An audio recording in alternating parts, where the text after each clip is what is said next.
Le parfum du pain et de la cannelle emplissait le vaste domaine, se mêlant à l'air vif de l'hiver qui s'infiltrait par les grandes fenêtres.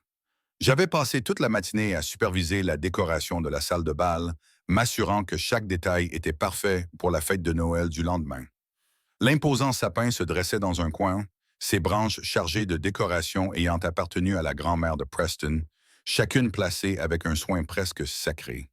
Mes mains tremblaient légèrement tandis que j'ajustais un ange en argent au sommet du sapin, debout sur l'échelle dans mon pull en cachemire crème et mon jean foncé. Après 4 ans de mariage, je ressentais toujours cette excitation, sachant que Preston serait bientôt de retour à la maison.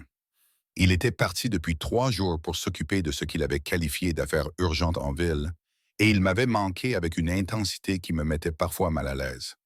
Madame Castellano, les traiteurs sont là. Sophia, notre gouvernante, m'appela depuis l'entrée. Son visage aimable était encadré par des cheveux gris tirés en arrière, en un chignon efficace, comme à son habitude. Merci, Sophia. J'arrive tout de suite. Je descendis prudemment de l'échelle, mon esprit passant déjà en revue la liste des choses à faire pour l'événement du lendemain. Le dîner de Noël des Castellano était légendaire dans notre cercle. Il réunissait les familles qui contrôlaient le monde souterrain de la ville, toutes prétendant être des citoyens respectables le temps d'une nuit par an. Mon père serait là, ainsi que mes 3 frères. Cette pensée me fit sourire malgré la fatigue qui s'installait dans mes os. La famille de DeMarco était peut-être puissante, mais j'avais toujours été la pacificatrice, celle qui croyait que l'amour et la loyauté comptaient plus que les territoires et les jeux de pouvoir. C'est pourquoi j'avais épousé Preston Castigliano 4 ans auparavant.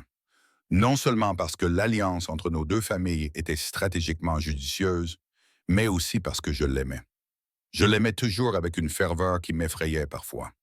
Il était dangereux, impitoyable dans les affaires, craint par ses ennemis et respecté par ses alliés. Mais avec moi, il avait toujours été différent, plus doux, plus vulnérable, me montrant des aspects de lui-même qu'il cachait à tout le monde. Du moins, c'est ce que je croyais. L'après-midi s'écoula dans le tourbillon des derniers préparatifs. J'ai travaillé aux côtés de Sophia et du personnel, goûtant les plats, approuvant les sélections de vins, m'assurant que la table était impeccablement dressée. La mère de Preston m'avait appris que les détails comptaient dans ce monde, que la perfection était attendue de la femme d'un homme comme mon mari. Au moment où le soleil commença à se coucher, peignant le sol enneigé de nuances d'ambre et de rose, j'étais enfin satisfaite. Tout était prêt. Il ne manquait plus que Preston lui-même. Je me suis retiré dans notre chambre pour me changer, choisissant une robe bordeaux foncé que je savais qu'il aimait.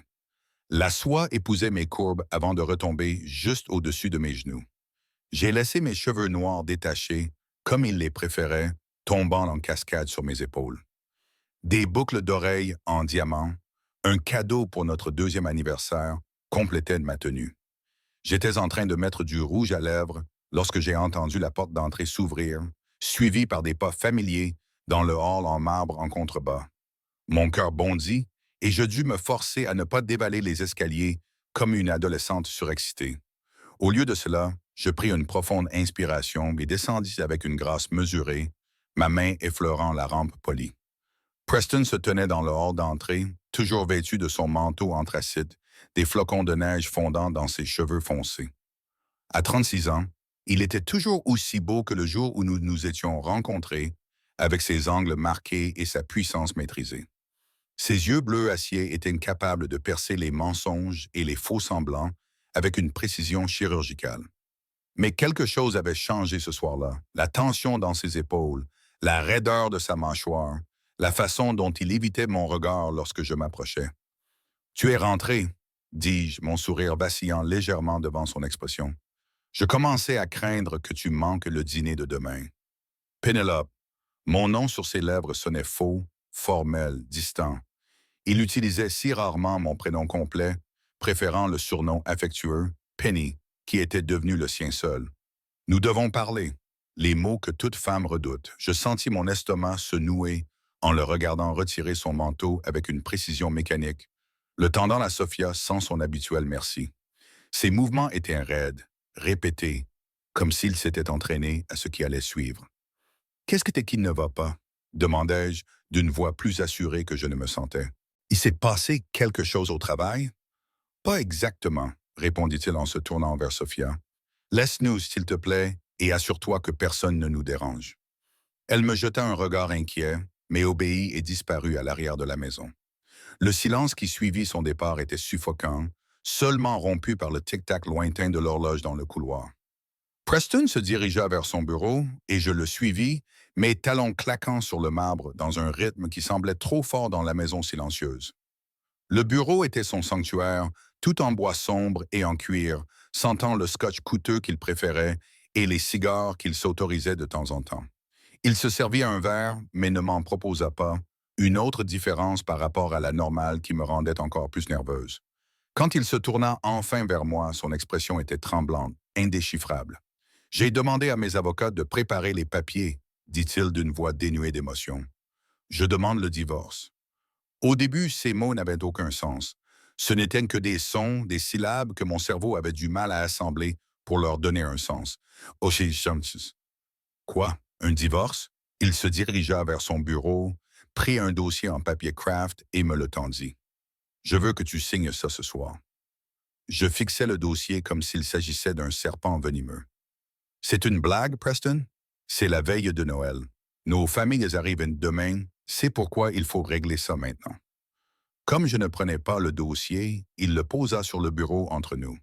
Avant la réunion, avant que les choses ne se compliquent. Se compliquent?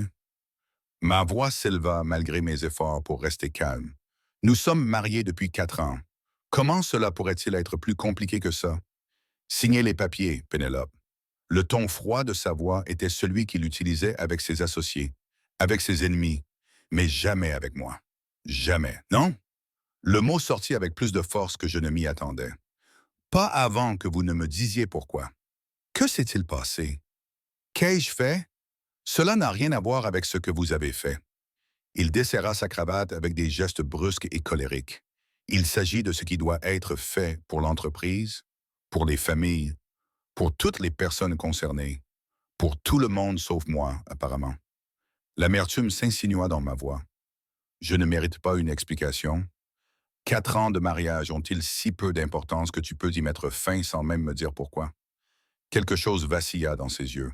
Une émotion fugace, rapidement réprimée. Moins tu en sais, mieux c'est. Fais-moi confiance. Te faire confiance? J'ai ri d'un rire sec et brisé. Tu me demandes de te faire confiance alors que tu détruis notre mariage la veille de Noël. Il s'est alors approché de moi et pendant un instant, j'ai pensé qu'il allait s'adoucir, qu'il allait m'expliquer, qu'il allait me donner quelque chose à quoi me raccrocher. Au lieu de cela, il a simplement pris le dossier et l'a placé entre mes mains. Signe ces papiers, Pénélope, ce soir. Je demanderai à mes avocats de les déposer après les fêtes, mais j'ai besoin de ta signature maintenant. J'ai baissé les yeux vers le dossier, ma vision brouillée par les larmes que je refusais de laisser couler. Pas encore. Pas devant lui. Et si je refuse, tu le feras quand même. Sa voix était absolument certaine. Parce que malgré tout, tu es une Demarco. Tu comprends que parfois, il faut faire des sacrifices pour le bien de tous. La manipulation était si évidente qu'elle me rendait malade. Il utilisait ma loyauté familiale, mes convictions sur le devoir et le sacrifice pour me forcer la main. Mais il avait raison. Maudit soit-il, j'étais une Demarco. J'avais été élevé pour comprendre que les désirs personnels devaient parfois être mis de côté pour la famille, pour les affaires, pour survivre dans notre monde. Mes mains tremblaient lorsque j'ouvris le dossier, voyant mon nom et le sien écrits dans un langage juridique qui me semblait être une langue étrangère. Dissolution du mariage, partage des biens, clause standard sur la non-contestation et l'accord mutuel. Il n'y avait rien de mutuel là-dedans. Aimes-tu quelqu'un d'autre? La question m'échappa avant que je puisse la retenir. Ma voix était faible et brisée. Non, au moins il eut la décence de se montrer ferme sur ce point. Cela n'a rien à voir avec une autre femme. Alors quoi? Qu'est-ce qui peut bien être si important pour que tu fasses cela maintenant? Signez ces papiers. Il m'a tendu un stylo, le visage impassible. S'il vous plaît, ce s'il vous plaît a brisé quelque chose en moi. C'était le premier signe d'humanité qu'il montrait depuis qu'il avait franchi la porte. Et d'une certaine manière, cela n'a fait qu'empirer les choses. Il savait ce qu'il me faisait subir. Il le savait et me le demandait quand même. J'ai pris le stylo avec des doigts engourdis. C'était peut-être le choc, Cette étrange déconnexion de mon propre corps alors que je regardais ma main se déplacer sur la page. Ma signature, Penelope de Marco Castiano, apparut à l'encre noire, qui aurait tout aussi bien pu être du sang, tant cela me faisait mal. Voilà. Je lui tendis le dossier sans me soucier des papiers qui se dispersèrent sur son bureau. Vous avez ce que vous vouliez. J'espère que cela en valait la peine. Je me retournai pour partir, ayant besoin de sortir avant que les larmes ne viennent, avant de m'effondrer complètement. Mais sa voix m'arrêta à la porte. Pénélope, je ne me suis pas retourné. Je ne pouvais pas. Ce n'est pas personnel. Vous devez comprendre cela. Comment le divorce peut-il ne pas être personnel, ai-je demandé au cadre de la porte. Comment détruire tout ce que nous avons construit ensemble peut-il ne pas nous concerner? Il n'avait pas de réponse à cela, ou s'il en avait une, il a choisi de ne pas la partager. Je suis sorti de son bureau, j'ai monté les escaliers jusqu'à notre chambre, et ce n'est qu'une fois la porte fermée et verrouillée que je me suis autorisé à m'effondrer. Les sanglots m'ont submergé par vagues, avec une violence qui m'a laissé haletante. 4 ans à aimer cet homme, à construire une vie avec lui, à croire que ce que nous avions était important. Tout cela a pris fin la veille de Noël, avec des papiers signés et un mari qui me regardait comme si j'étais une transaction commerciale à conclure. Dehors, la neige a recommencé à tomber, douce et silencieuse, recouvrant tout de blanc. Mais aucune quantité de neige ne pouvait recouvrir cette blessure, ni changer cette nuit en autre chose que ce qu'elle était. La mort de mon mariage et peut-être la mort de la femme que j'étais avant de signer ces papiers. Le matin de la veille de Noël s'est levé gris et froid, à l'image de l'engourdissement qui s'était installé sur moi comme un linceul. Je n'avais presque pas dormi, allongé seul dans notre immense lit, fixant le plafond et essayant de comprendre ce qui s'était passé. Preston n'est jamais venu se coucher. Je l'ai entendu se déplacer dans la maison aux petites heures du matin. J'ai entendu sa voiture partir avant l'aube, fuyant peut-être ce qu'il avait fait, ou simplement sans se soucier suffisamment de rester. Je me suis forcé à accomplir ma routine matinale avec une précision mécanique. Douche, habillage, maquillage pour cacher les traces de mes larmes. La femme dans le miroir semblait calme dans son élégante robe noire, des perles autour du cou. Elle ressemblait à la parfaite épouse mafieuse, soignée, gracieuse et complètement vide à l'intérieur. Le personnel de maison s'affairait autour de moi avec une sympathie prudente, les yeux remplis de questions qu'ils n'oseraient jamais poser. Sophia m'apporta un café que je ne pouvais pas boire, des pâtisseries que je ne pouvais pas manger. Elle me serra l'épaule une fois, un bref geste de réconfort qui faillit briser mon sang-froid. Madame Castagnano, dit-elle doucement, quoi qu'il arrive, vous êtes plus forte que vous ne le pensez. Si seulement c'était vrai. Le premier invité arriverait à 18 heures. J'avais quelques heures pour me ressaisir, me préparer à sourire, à rire et à jouer les hôtesses alors que mon monde s'écroulait. Les traiteurs commencèrent à arriver vers midi, remplissant la cuisine d'une activité et d'un bruit qui me donnait mal à la tête. Je supervisais machinalement, approuvant des plats que je ne pouvais pas goûter, m'assurant que tout était parfait pour une fête que je pouvais à peine supporter. Mon téléphone vibrait sans cesse. Des messages de mes frères me demandant si j'avais besoin de quelque chose, si quelque chose n'allait pas. Ils pouvaient le sentir d'une manière ou d'une autre. Le bouleversement dans le tissu de notre famille. Mais je ne pouvais pas leur dire. Pas encore. Pas avant de l'avoir compris moi-même. Preston était revenu à 15 heures, entrant par la porte latérale comme s'il essayait de m'éviter. Mais je l'attendais dans son bureau, assise dans le fauteuil en cuir derrière son bureau, les papiers du divorce signés étalés devant moi. Il s'est arrêté dans l'embrasure de la porte, ses yeux embrassant ma position. Les papiers, la froide fureur que j'avais passé la nuit à cultiver pour remplacer le désespoir.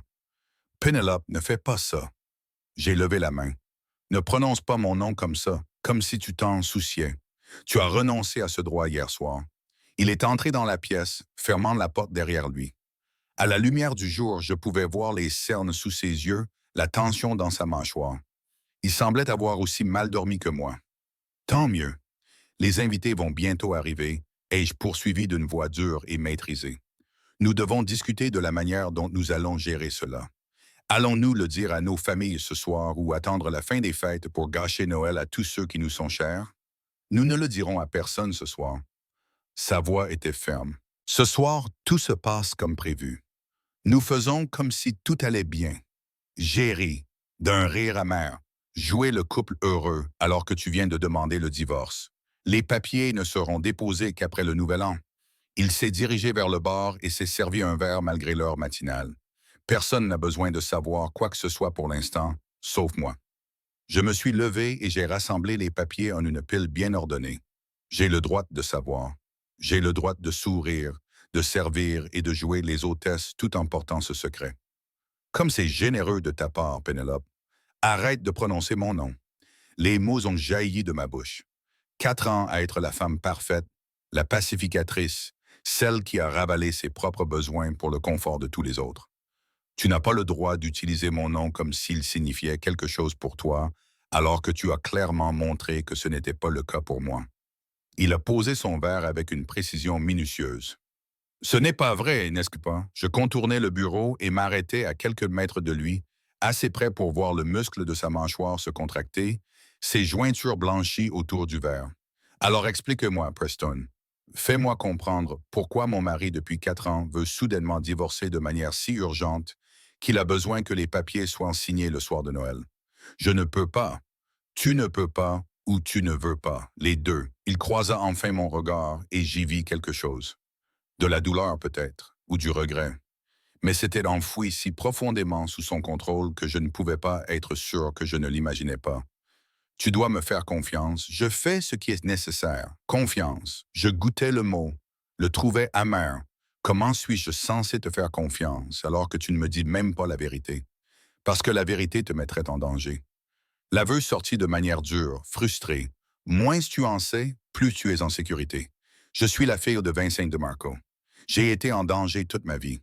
Je me suis approché, assez près pour sentir son eau de Cologne, ce parfum qui autrefois symbolisait la sécurité et le foyer. Ne me traite pas avec condescendance en prétendant qu'il s'agit de protection.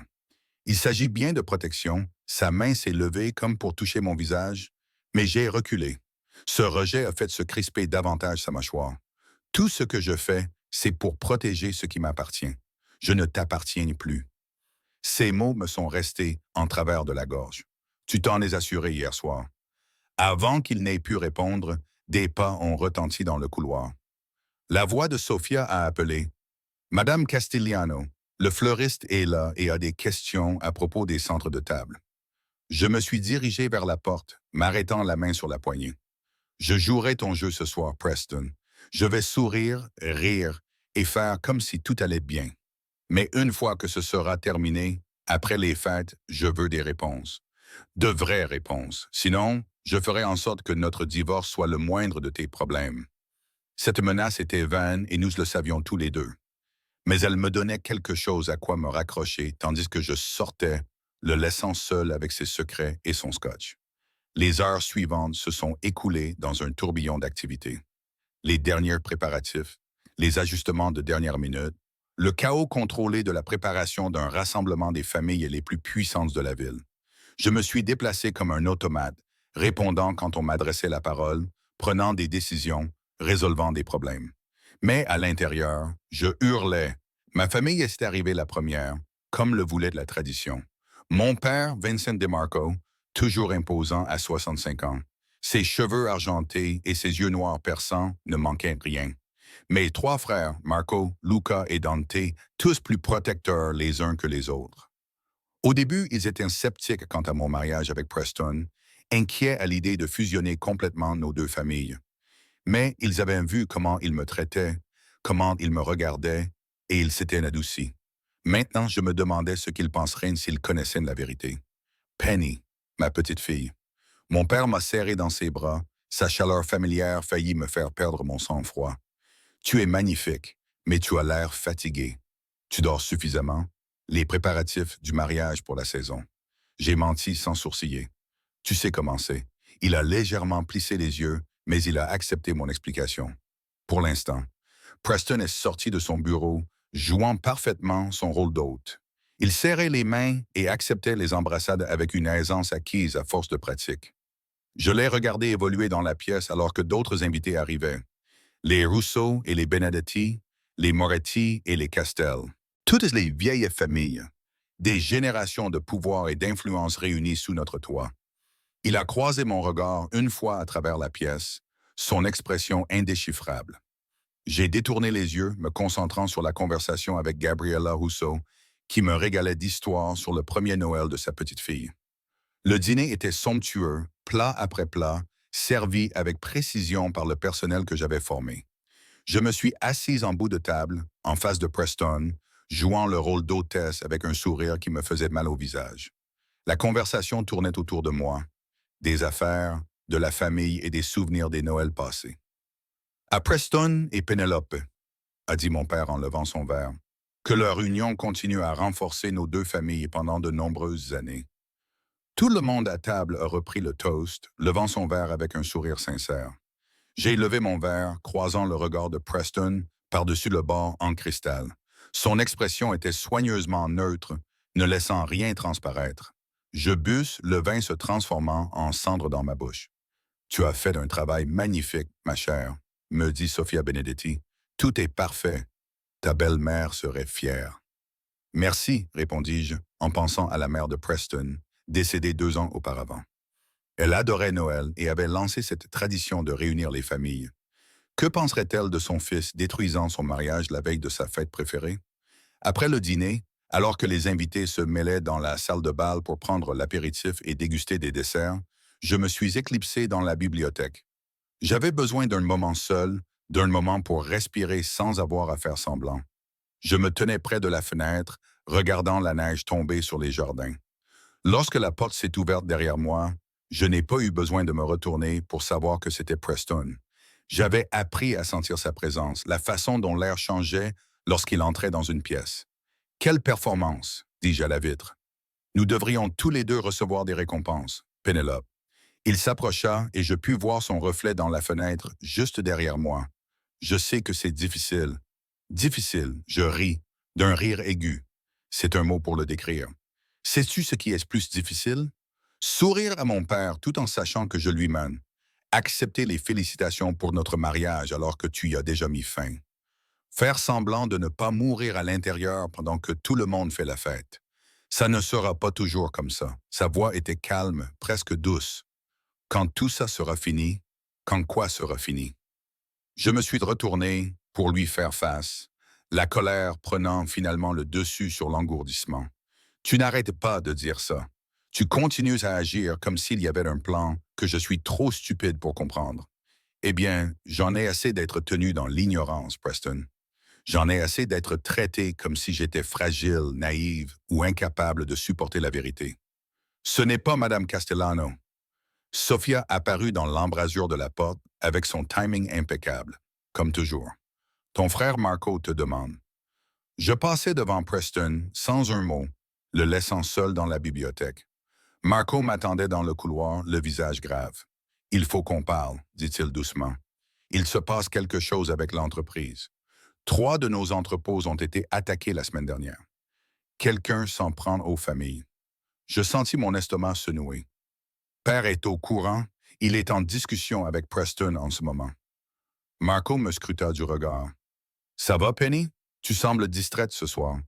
Je vais bien. Le mensonge me venait facilement maintenant. Je m'étais entraîné. Je suis juste fatigué par tous les préparatifs. Il n'avait pas l'air convaincu, mais il n'insista pas. Preston s'en occupe, comme toujours. Mais fais attention, d'accord? Tant que nous ne savons pas qui est derrière ces attaques, tout le monde doit rester vigilant. J'acquiesçais, l'esprit en ébullition. Des attaques contre les entrepôts, quelqu'un qui passe à l'action, et Preston qui demande le divorce avec une urgence qui n'avait aucun sens, à moins que les pièces commençaient à s'assembler, formant une image qui me glaçait le sang. Et si le divorce ne concernait pas notre couple, et s'il s'agissait de me retirer de la ligne de mire, de me protéger en me coupant les ponts, c'était le genre de logique tordue que Preston pouvait utiliser, le genre de sacrifice qu'il ferait sans me consulter. Mais c'était aussi le genre de manipulation qui prouvait exactement ce dont je l'avais accusé. Il m'utilisait comme un pion, prenait des décisions concernant ma vie sans m'inclure, me protégeait que je le veuille ou non. J'ai passé le reste de la soirée à sourire, à rire et à jouer mon rôle. Mais à l'intérieur, je préparais mon plan. Si Preston pensait pouvoir me protéger en m'éloignant, il allait bientôt découvrir à quel point il se trompait. Parce que j'étais une DeMarco avant d'être une Castellano, et que les Demarco ne fuyaient pas les combats. Nous y mettions fin. Le dernier invité est parti vers minuit, laissant Preston et moi seuls dans les magnifiques décombres de la fête. Les bougies brûlaient encore, projetant des ombres à travers la salle de bal. Les lumières de l'arbre scintillaient, se moquant de moi avec leurs lueurs joyeuses. Preston se tenait près de la cheminée, toujours en smoking, fixant les flammes mourantes. Je me suis approché lentement, mes talons claquant sur le marbre. « Je sais ce que tu fais », ai-je dit. Il s'est retourné, la surprise se lisant sur son visage avant qu'il ne se ressaisisse. « Quoi? Les attaques contre les entrepôts, quelqu'un qui s'en prend aux familles. » Je me suis arrêté à quelques mètres de lui, assez près pour voir ses yeux s'écarquiller légèrement. « Tu penses que divorcer me mettra en sécurité? Que cela me retirera de la liste des cibles? Tu penses me protéger, Pénélope? Ne fais pas ça. » J'ai levé la main. « Ne le nie pas.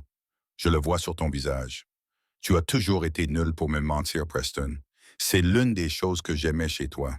Aimer. » Il a remarqué le passé. Tu as dit aimer. Comment appeler cela autrement quand tu jettes 4 années à la poubelle, sans même avoir la courtoisie de m'expliquer pourquoi? Je me suis dirigé vers la fenêtre. J'avais besoin de distance. Tu as pris une décision concernant ma vie, notre vie, sans me consulter. Tu m'as traité comme un pion à déplacer sur ton échiquier plutôt que comme une partenaire en qui tu peux avoir confiance. J'essayais de te protéger en brisant mon cœur. Je me suis retourné vers lui, lui laissant voir les larmes que j'avais retenues toute la journée, en me faisant signer des papiers la veille de Noël, en refusant de m'expliquer, en me traitant comme si j'étais trop faible ou trop stupide pour supporter la vérité. Ce n'est pas de la protection, Preston. C'est de la manipulation. Il s'est approché de moi, son contrôle finissant par se fissurer. Il y a un traître dans l'une des familles, quelqu'un qui fournit des informations à nos ennemis, qui coordonne ces attaques. Jusqu'à ce que je découvre qui c'est, tous mes proches sont en danger, surtout toi. Alors tu me repousses. La compréhension et la fureur m'envahissent. Sans me demander ce que je veux, sans me donner le choix, tu décides simplement de mon sort et tu t'attends à ce que je l'accepte. Quel choix ai-je? Sa voix s'éleva. Préférez-vous que je peigne une cible dans votre dos? Que je vous garde près de moi pendant que quelqu'un complote pour vous utiliser contre moi? Je préfère que vous me traitiez comme une égale. Ma voix égalait désormais la sienne, comme celle d'une partenaire plutôt que d'une propriété, comme celle de quelqu'un capable de prendre ses propres décisions concernant sa propre vie. Nous restâmes là, haletants. La vérité était enfin mise à nu entre nous. « Je ne peux pas te perdre, dit-il finalement, la voix rauque. Si quelque chose t'arrivait à cause de moi, à cause de cette vie, je ne pourrais pas le supporter. Et qu'est-ce que tu penses avoir fait? Demandai-je doucement, en me repoussant sans explication, en me traitant comme si je n'avais aucune importance. Tu m'as déjà perdu, Preston. Peut-être pas physiquement, mais dans tous les domaines qui comptent. Je me dirigeais vers la porte, m'arrêtant la main posée sur le cadre. Quand tu seras prêt à me traiter comme ta femme plutôt que comme un bien à protéger, fais-le-moi savoir. En attendant, je resterai dans l'aile des invités. Joyeux Noël, Preston. Ces mots sonnaient comme un adieu. Je le laissais seul dans la salle de bal, entouré des vestiges de notre parfaite célébration. Et tandis que je montais les escaliers menant à l'aile réservée aux invités, je me demandais si c'était ainsi que les mariages prenaient fin. Non pas par des confrontations dramatiques ou de la violence, mais par une distance grandissante entre ce qui était dit et ce qui était pensé. La neige continuait de tomber dehors, douce et silencieuse, recouvrant tout de blanc. Mais certaines tâches, j'apprenais, ne pouvaient être cachées par la neige, le temps, ni même l'amour. Certaines blessures étaient trop profondes pour guérir. Je me suis réveillé sous la pâle lumière hivernale qui filtrait à travers des rideaux inconnus. Pendant un instant, je ne me suis pas souvenu où j'étais. Puis tout m'est revenu d'un coup. Les papiers du divorce, la veille de Noël, la dispute, mon exil dans l'aile réservée aux invités de ma propre maison, notre maison. Mais peut-être n'avait-elle jamais vraiment été la nôtre. Peut-être avait-elle toujours été la sienne, et je n'avais fait que vivre dedans. Je me suis forcé à sortir du lit, mon corps alourdi par la fatigue malgré une nuit de sommeil qui avait duré jusqu'à 9 heures. Je ne dormais jamais aussi tard. Mais bon, je n'avais jamais passé la moitié de la nuit à pleurer non plus, serrant un oreiller contre moi pour étouffer mes sanglots, afin que le personnel ne m'entende pas. Sophia avait laissé un plateau devant ma porte. Du café, encore chaud, et des viennoiseries que je ne pouvais pas imaginer manger. Mais ce geste de gentillesse m'a serré la gorge. Alors je l'ai pris à l'intérieur et j'ai au moins versé le café. Mon téléphone vibrait, mes frères m'envoyaient des messages pour prendre de mes nouvelles. Cette année, le repas de Noël en famille avait lieu chez mon père, une tradition qui tournait d'entre nous. Je l'avais oublié dans le chaos de la nuit dernière. L'idée de passer un autre repas à faire semblant que tout allait bien me donnait envie de retourner me coucher. Mais les DeMarcos ne se cachaient pas. Nous affrontions nos problèmes de front. Je pris une douche et m'habillai avec soin, choisissant une robe vert émeraude qui me rappelait des Noëls plus heureux. Ma mère adorait cette couleur. Elle était partie depuis 10 ans maintenant, emportée par un cancer qui l'avait rongée de l'intérieur, malgré les meilleurs médecins que l'argent pouvait acheter. J'aurais désespérément voulu qu'elle soit là maintenant. Elle aurait su quoi faire, comment gérer cette situation impossible. La maison était calme lorsque je me suis aventuré en bas. La plupart des employés avaient pris leur journée, ne laissant que Sophia et une équipe réduite pour s'occuper des tâches essentielles. La salle de bal avait été nettoyée, toutes les traces de la fête de la veille effacées comme si elles n'avaient jamais eu lieu. Si seulement mes souvenirs pouvaient être effacés aussi facilement. Je trouvais Preston dans son bureau, exactement là où je l'attendais. Il leva les yeux lorsque j'entrais, et je vis sous ses yeux les mêmes cernes que les miens. Nous devons parler avant que je n'aille chez mon père, dis-je sans m'embarrasser de politesse. Il s'est levé et j'ai remarqué qu'il portait toujours les vêtements de la veille, sa chemise froissée, sa cravate jetée. Avait-il dormi? J'ai réfléchi. A-t-il commencé? Mais j'ai levé la main. J'ai aussi réfléchi à tout ce que tu as dit hier soir à propos de la protection, du danger et des traîtres. Et je comprends ta logique, Preston, vraiment. Mais comprendre ne rend pas la douleur moins vive. Penelope, laisse-moi finir. Je me dirige vers la fenêtre, j'ai besoin de prendre de la distance. Tu dis que tu me protèges, mais ce n'est pas vrai. Tu te protèges de la culpabilité que tu ressentirais si quelque chose m'arrivait. Tu te protèges de devoir faire des choix difficiles avec moi à tes côtés. Tu te protèges de devoir me traiter comme une véritable partenaire plutôt que comme un objet précieux que tu dois garder en sécurité sur une étagère. Ce n'est pas juste, n'est-ce pas? Je me suis tourné vers lui. En 4 ans de mariage, combien de fois m'as-tu incluse dans tes décisions professionnelles? Combien de fois m'as-tu demandé mon avis sur des questions qui nous concernent tous les deux? Combien de fois m'as-tu traité comme une égale plutôt que comme quelque chose à protéger? Son silence était une réponse suffisante. Je viens de ce monde, Preston. J'y ai grandi. Mon père dirige un empire tout comme le tien, et il ne l'a jamais caché à ma mère. Et elle savait tout. Elle était consultée sur tout. Ils étaient une partenaire. C'est ce que je pensais que nous serions. Ta mère n'était pas la cible d'ennemis, dit-il doucement. Elle n'était pas utilisée comme une arme contre ton père. Comment le sais-tu? Rétorquai-je. Peut-être que si. C'est peut-être pour cela que mon père s'est assuré qu'elle sache se protéger. C'est pourquoi il l'a formée au maniement des armes et à la stratégie. C'est pourquoi il lui a tout confié. Parce que la maintenir dans l'ignorance ne l'aurait pas protégée. Cela aurait simplement fait d'elle une cible plus facile. Les mots restèrent suspendus entre nous, une vérité qu'il ne pouvait nier. Quand je t'ai épousé, ai-je poursuivi? Je pensais gagner un partenaire, quelqu'un qui partagerait cette vie avec moi, qui me ferait suffisamment confiance pour être honnête au sujet des dangers auxquels nous étions confrontés. Au lieu de cela, j'ai eu un mari qui prend des décisions à ma place, qui me cache des choses, qui pense qu'aimer signifie contrôler tous les aspects de ma vie. Je ne veux pas te contrôler. Sa voix était rauque. Je veux te garder en vie. Alors fais-moi confiance pour t'aider à y parvenir. Je me suis approché, assez près pour voir la douleur dans ses yeux. Fais-moi confiance pour être assez forte pour supporter la vérité. Fais-moi confiance pour être assez intelligente pour me protéger. Fais-moi confiance, Preston. Fais-moi simplement confiance. Je te fais confiance. Il a tendu la main vers moi, mais j'ai reculé. Non, tu ne me fais pas confiance. Si c'était le cas, tu ne m'aurais pas tendu une embuscade avec des papiers de divorce. Tu serais venu me voir et tu m'aurais dit, « Penelope, nous avons un problème. Il y a un traître et tu es peut-être en danger. » Voyons comment nous pouvons régler cela ensemble. C'est ce que font les partenaires. J'essayais de te protéger en évitant de te faire faire des choix impossibles, en les faisant à ma place. J'ai ri amèrement. Ce n'est pas de la protection, Preston.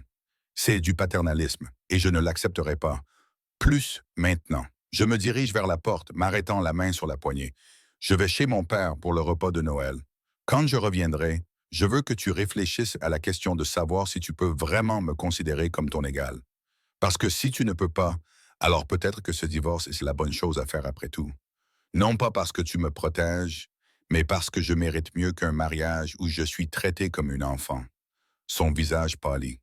Pénélope ne fait pas quoi? Ne veut pas de respect. Ne t'attends pas à ce qu'on te fasse confiance. Ne pas exiger d'être traité comme une adulte capable de prendre ses propres décisions. Je l'ai regardé droit dans les yeux. Ce ne sont pas des exigences déraisonnables, Preston. C'est le minimum pour tout partenariat. Je suis parti avant qu'il puisse répondre, avant que les larmes ne coulent, avant de pouvoir tout retirer et le supplier de me serrer dans ses bras et de faire comme si tout allait bien. Mais j'en avais assez de faire semblant. Le trajet jusqu'à la propriété de mon père a duré 30 minutes à travers les rues enneigées. Je n'ai presque pas remarqué les décorations de Noël dans les vitrines des magasins, les familles qui se promenaient ensemble, la joie qui aurait dû accompagner cette journée. La maison de mon père était aussi belle que dans mes souvenirs d'enfance. Un vaste manoir qui abritait les DeMarco depuis 3 générations. L'arbre dans la fenêtre avant était visible depuis la rue, ses lumières scintillant dans le crépuscule naissant. Marco m'a accueilli à la porte, a jeté un coup d'œil à mon visage et m'a serré dans ses bras. Que s'est-il passé? Plus tard, murmurai-je. S'il te plaît, je ne peux pas encore m'effondrer. Il me serra plus fort pendant un instant, puis me relâcha. Nous sommes là quand tu seras prête. La maison était chaleureuse et bruyante, remplie de familles. Mes frères et leurs femmes, mon père trônant dans son fauteuil préféré, mes nièces et neveux courant dans les couloirs. Cela aurait dû être parfait. Ça l'aurait été si mon cœur ne s'était pas brisé. Penny, ma petite fille. Mon père s'est levé, l'inquiétude plissant son visage buriné. Tu es pâle. Tu te sens bien? Juste fatigué, papa. Le surnom affectueux de mon enfance lui a échappé et son regard s'est adouci. Ces derniers jours ont été longs. Où est Preston? A demandé Dante, regardant derrière moi comme s'il s'attendait à voir apparaître mon mari. Il vient séparément. Il ne vient pas. Ces mots m'ont donné l'impression d'avaler du verre. Il avait des affaires à régler. Le silence s'est installé dans la pièce. Les yeux de mon père se sont plissés et j'ai vu qu'il lisait d'entre les lignes, qu'il comprenait ce que je ne disais pas. Les garçons, a-t-il dit doucement, laissez-nous seuls. Mes frères avaient l'air de vouloir discuter, mais ils ont obéi, faisant sortir leur famille avec une efficacité bien rodée. Lorsque la porte s'est refermée, ne laissant que mon père et moi, il m'a fait signe de m'asseoir à côté de lui. Assieds-toi, raconte-moi ce qui s'est passé. Et je m'exécutais. Je lui racontais tout. Les papiers du divorce le soir de Noël, le refus de Preston de s'expliquer, ma découverte concernant les agressions et le traître, la dispute de la veille. À la fin de mon récit, les larmes coulaient sur mon visage et l'expression de mon père était passée de l'inquiétude à la colère. Il a fait quoi? La voix de Vincent DeMarco était d'un calme mortel, ce qui était toujours plus effrayant que lorsqu'il criait. Il t'a pris en embuscade avec des papiers de divorce sans explication. Il dit qu'il me protège. J'ai essuyé mes yeux, détestant ma voix qui semblait si faible. Il y a un traître dans l'une des familles, et il pense que divorcer me mettra en sécurité. Et a-t-il pris la peine de te consulter à propos de ce plan? Mon père serra les mâchoires. Pensait-il que tu voudrais avoir ton mot à dire dans les décisions qui concernent ta propre vie? C'est ce que je lui ai dit. Je pris le mouchoir qu'il m'offrait et le pressai contre mes yeux. Je comprends qu'il essaye de me protéger, papa. Vraiment, mais je ne peux pas vivre comme ça, dans l'ignorance, avec des décisions prises à ma place. Ce n'est pas un mariage. Ce n'est pas un partenariat. Mon père resta silencieux pendant un long moment, le regard lointain, comme s'il se souvenait de quelque chose. Ta mère et moi avons eu une dispute similaire une fois, dit-il finalement. Quand tu n'étais qu'un bébé, notre famille était menacée, et j'ai essayé de l'envoyer loin pour la protéger. Que s'est-il passé? Elle a refusé de partir. Un petit sourire effleura ses lèvres. Elle m'a dit que si je ne lui faisais pas suffisamment confiance pour affronter le danger avec moi, alors nous n'avions rien à faire ensemble. Elle a dit qu'elle préférait mourir à mes côtés plutôt que de vivre seule en sécurité. Qu'as-tu fait? Je me suis excusé. Il m'a regardé droit dans les yeux et je n'ai plus jamais refait cette erreur. Ta mère était ma partenaire en tout, Penny. Chaque décision, chaque risque, chaque défi, nous les avons affrontés ensemble. C'est ce que devrait être le mariage. Preston ne voit pas les choses ainsi. Alors c'est un imbécile.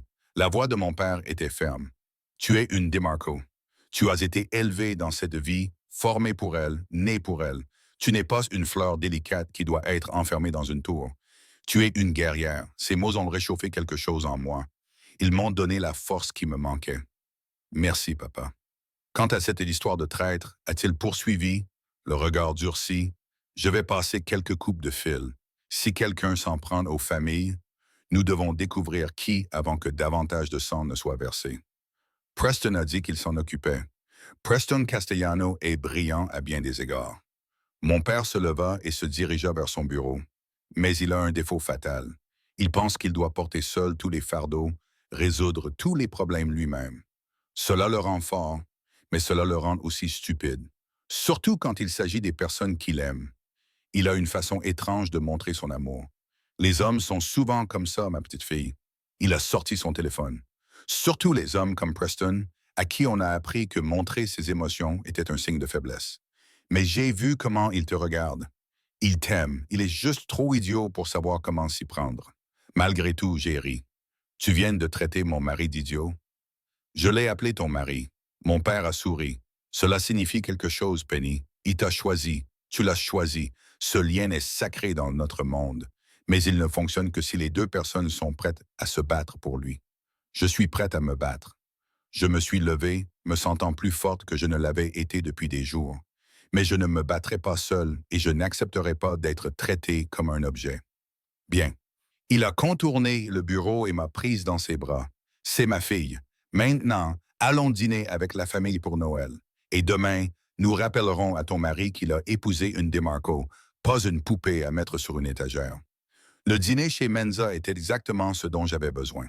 Entouré de ma famille, de rire et d'amour, et de la chaleur de l'appartenance, j'ai senti des morceaux de moi-même se remettre en place.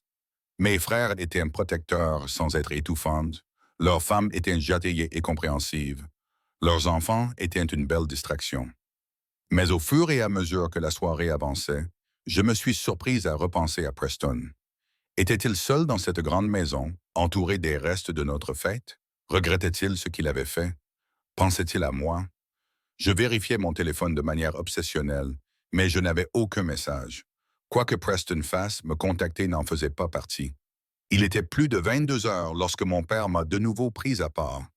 J'ai passé quelques coups de fil, m'a-t-il dit calmement, au sujet des attaques et du traître. J'ai entendu dire que cela pourrait être quelqu'un proche de Preston, quelqu'un de son entourage. J'ai senti mon estomac se nouer. Qui? C'est ce que nous essayons de découvrir. Son expression était sombre. Mais Penny, si Preston essaie de te protéger en t'éloignant, ce n'est peut-être pas seulement à cause d'un danger général.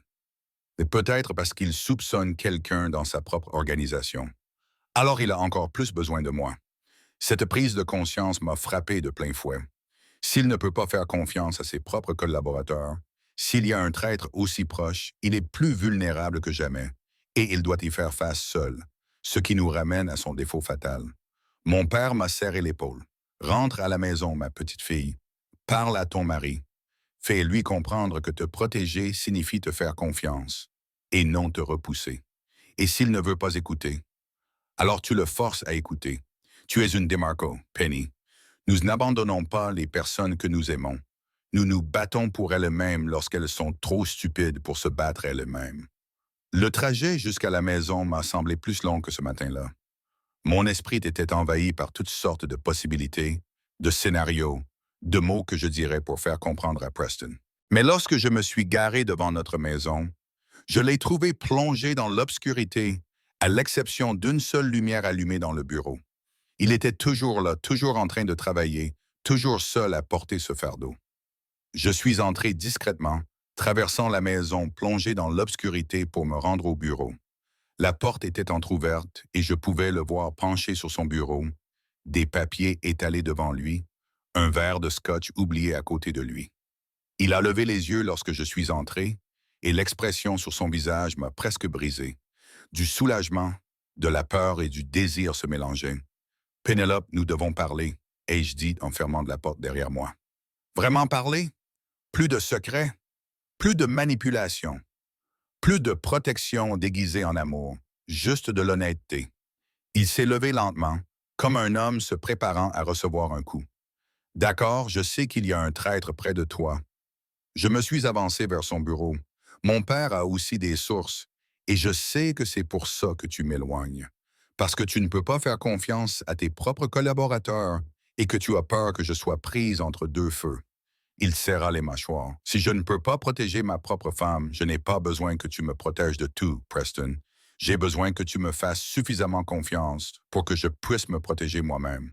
Donne-moi les informations dont j'ai besoin pour faire face au danger. Je me penchai en avant, les paumes à plat sur son bureau. Tu veux me protéger? Dis-moi qui tu soupçonnes. Laisse-moi t'aider à comprendre. Laisse-moi être ta partenaire plutôt qu'un autre problème à résoudre. Et si je faisais le mauvais choix, sa voix se brisa. Et si je te faisais confiance et qu'il t'arrivait quelque chose à cause de ça? Je ne pourrais pas vivre avec ça, Pénélope. Je ne survivrais pas à ta perte. Et moi alors? Demandai-je doucement. Puis-je survivre à un mariage avec un homme qui ne me fait pas confiance, qui prend des décisions concernant ma vie sans me consulter, qui me traite comme si j'étais fragile alors que je suis forte? Je fis une pause. Je suis une DeMarco Preston. J'ai été élevé pour cette vie, formé pour cela. Je ne suis pas une civile que vous avez ramassée dans la rue. Je suis votre femme et je mérite d'être traitée comme telle. Il me fixa longuement et je vis la guerre qui se livrait derrière ses yeux. Le besoin de protéger contre le besoin de faire confiance. Le contrôle contre le partenariat. Finalement, il contourna le bureau et s'arrêta à quelques centimètres de moi. Tu as raison, dit-il, cette admission semblant lui coûter quelque chose. J'ai essayé de te protéger en te gardant dans l'ignorance, et tout ce que j'ai fait, c'est te faire du mal. Je t'ai repoussé alors que j'avais le plus besoin de toi. Alors arrête de me repousser. Je levai les mains et pris son visage entre mes mains. Laisse-moi entrer, Preston. Laisse-moi t'aider. Laisse-moi être ce que j'ai toujours voulu être, ta partenaire. Il posa ses mains sur les miennes et je les sentis trembler légèrement. J'ai peur, aimait-il, la vulnérabilité dans sa voix. Quelque chose que j'avais rarement entendu. J'ai peur de te perdre. Alors ne me repousse pas. Je me suis mise sur la pointe des pieds, appuyant mon front contre le sien, car c'est le moyen le plus rapide de me perdre. Pas le danger, pas les traîtres, pas les ennemis, juste toi qui refuses de me laisser à tes côtés. Je suis désolé. Les mots étaient durs, brisés. Mon Dieu, Pénélope, je suis tellement désolé. Les papiers du divorce, la façon dont j'ai géré tout ça, tout. Tu méritais mieux. Tu méritais de l'honnêteté, du respect et de la confiance. Oui, c'est vrai. Je n'ai pas enjolivé les choses. Tu m'as fait beaucoup de mal, Preston. Et ce n'est pas quelque chose qui peut être réparé par des excuses. Je sais. Il s'est légèrement reculé, croisant mon regard. Alors, qu'est-ce qu'on fait maintenant? Maintenant? J'ai réfléchi à la question. Maintenant, tu dois me le prouver. Tu dois me prouver que tu as appris, que tu comprends ce dont j'ai besoin dans ce mariage. Tu dois m'inclure dans tout. Tu dois me dire la vérité, même quand elle est difficile à entendre. Tu dois me traiter comme ton égal. Et si je fais tout cela, dit-il d'une voix pleine d'espoir, y a-t-il une chance que tu me pardonnes? Peut-être. Je reculais, créant une distance entre nous. Mais Preston, le pardon prend du temps. Et cela exige que tu changes réellement, pas seulement que tu promettes de changer. Donc, je vais devoir le voir de manière constante avant d'être prête à déchirer ses papiers de divorce. La compréhension s'est manifestée dans ses yeux. Tu les gardes. Je les garde, ai-je confirmé. Pour nous rappeler à tous les deux ce qui arrive quand tu ne me traites pas comme une partenaire, à quel point nous avons failli tout perdre. Considère-les comme une motivation. Un petit sourire se dessina sur ses lèvres malgré le sérieux du moment. Tu me donnes une seconde chance. Je nous donne une seconde chance à tous les deux. Je me dirigeais vers la porte, mais je dormirai dans l'aile des invités jusqu'à ce que tu m'aies prouvé que je peux te faire confiance à nouveau.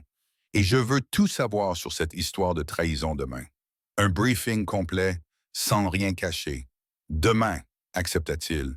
Tout, je te le promets, bien. Je m'arrêtai dans l'embrasure de la porte.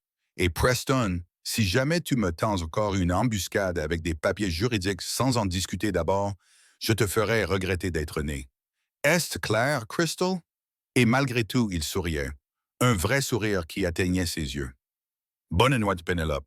Bonne nuit, m'arrêtai-je. Et joyeux Noël, même si c'est avec un jour de retard et complètement gâché. Nous ferons en sorte que l'année prochaine soit meilleure, dit-il doucement. Je te le promets, je le laissai dans son bureau, entouré de ses secrets et de ses peurs. Mais pour la première fois depuis la veille de Noël, je ressentis de l'espoir. Non pas que tout allait s'arranger facilement ou rapidement, mais que peut-être, juste peut-être, nous pourrions retrouver le chemin l'un vers l'autre, si Preston était prêt à faire la moitié du chemin. Fidèle à sa parole, Preston convoqua une réunion le lendemain matin. À mon réveil, j'ai trouvé un message de sa part glissé sous ma porte. Salle de guerre. 10 heures. Venez préparer. La salle de guerre était le nom que nous donnions à la salle de conférence au sous-sol. Insonorisée, sécurisée, c'était là que se déroulaient les véritables affaires de la famille. Je n'y étais entré qu'à quelques reprises en 4 ans de mariage. Toujours en tant qu'observatrice, jamais en tant que participante. Cela était sur le point de changer. Je m'habillais avec soin.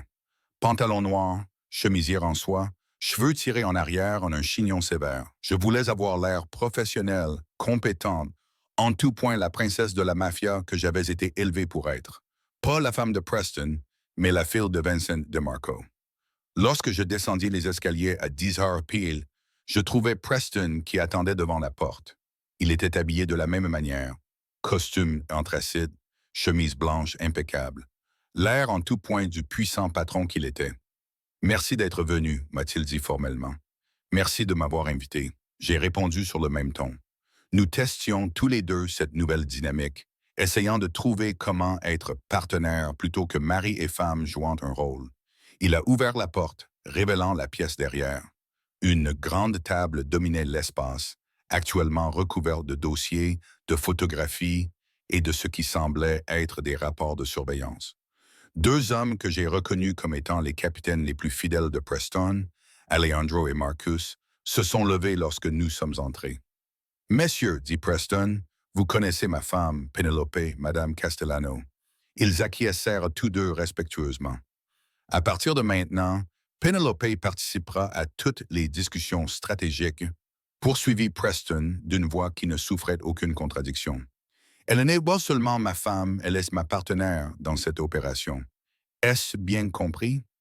Je vis une lueur de surprise passer sur leurs visages, mais ils étaient trop bien entraînés pour poser des questions. Compris, patron.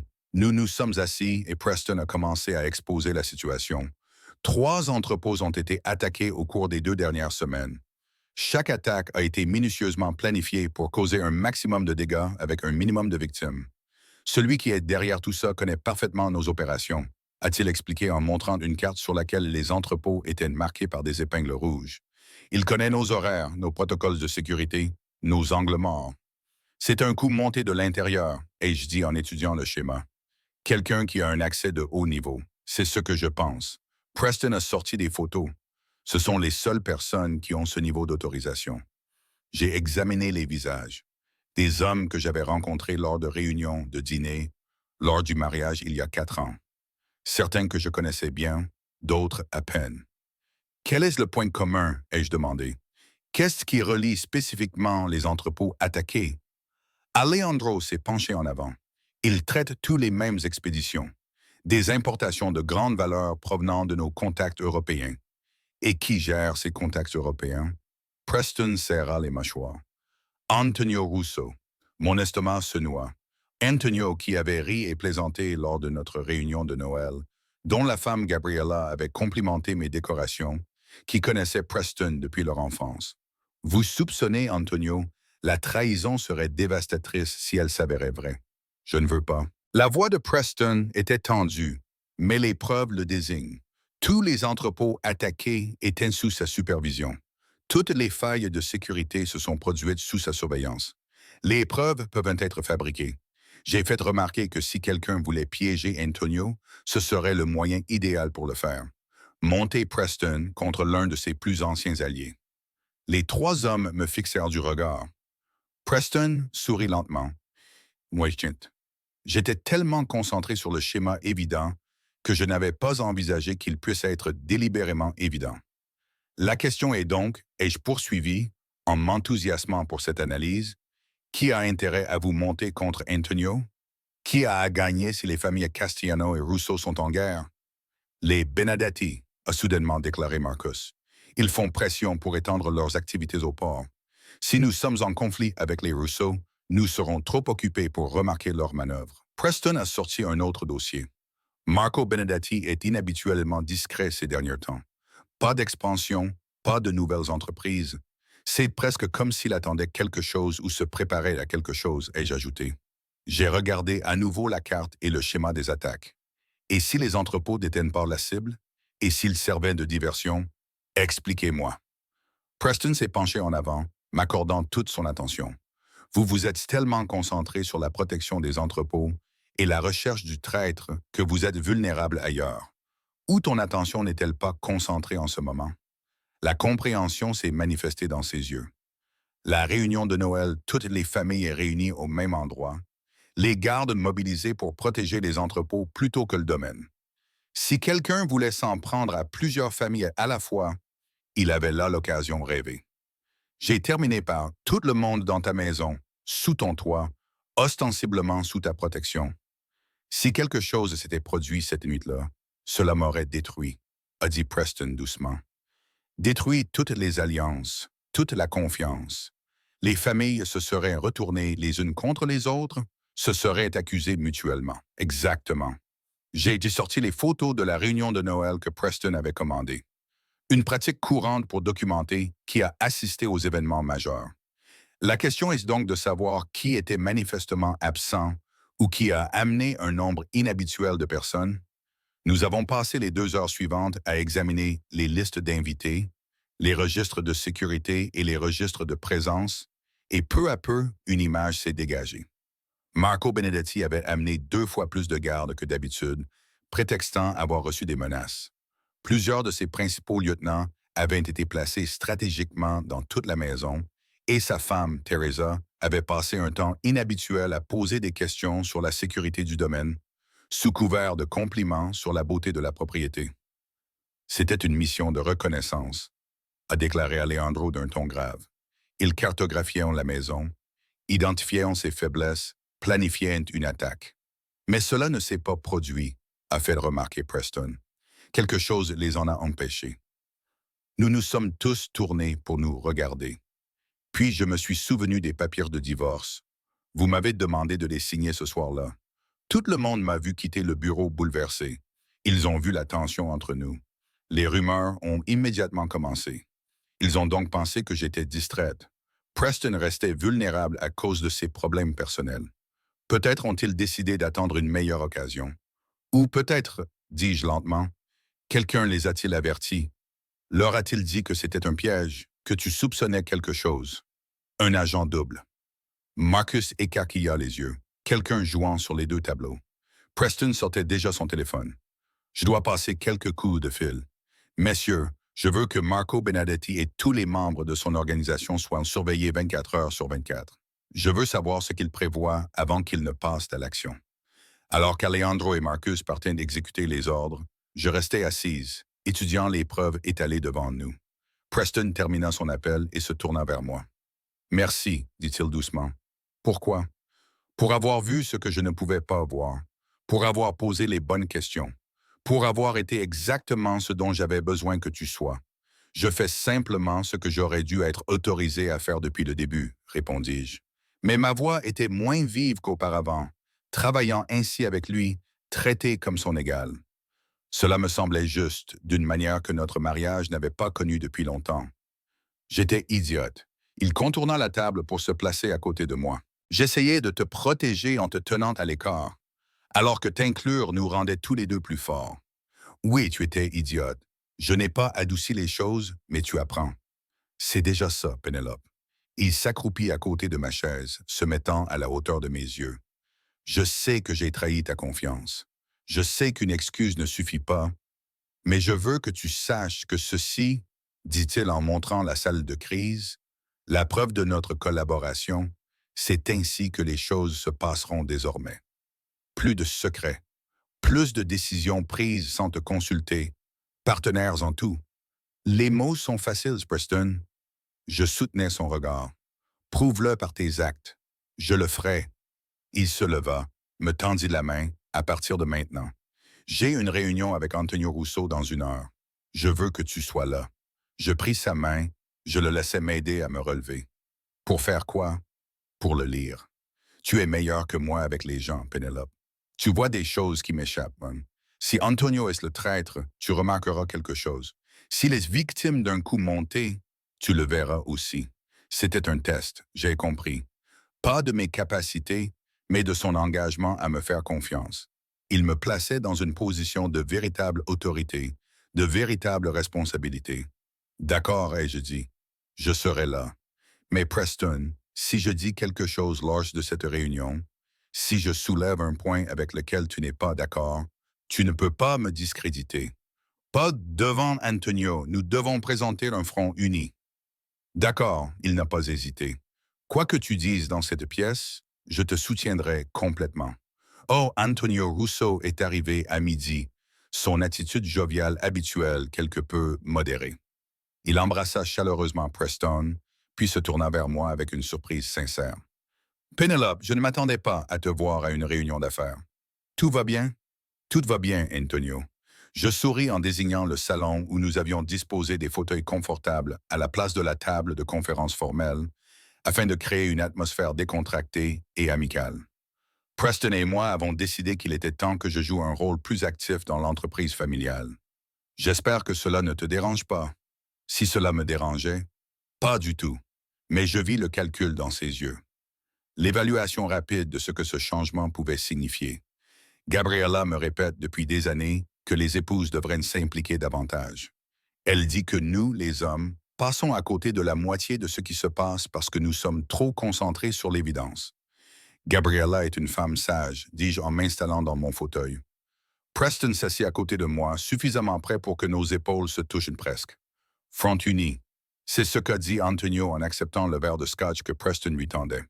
Pourquoi cette réunion? Votre appel semblait urgent. Les attaques contre les entrepôts, a répondu Preston sans détour. J'ai besoin de votre aide pour découvrir qui est derrière tout ça. J'ai observé attentivement le visage d'Antonio. Surprise, puis confusion, puis inquiétude sincère. Je pensais que vous me soupçonniez, a-t-il dit sans détour. Toutes les attaques ont eu lieu sous ma surveillance. Si j'étais vous, je me soupçonnerais aussi. Son honnêteté était désarmante.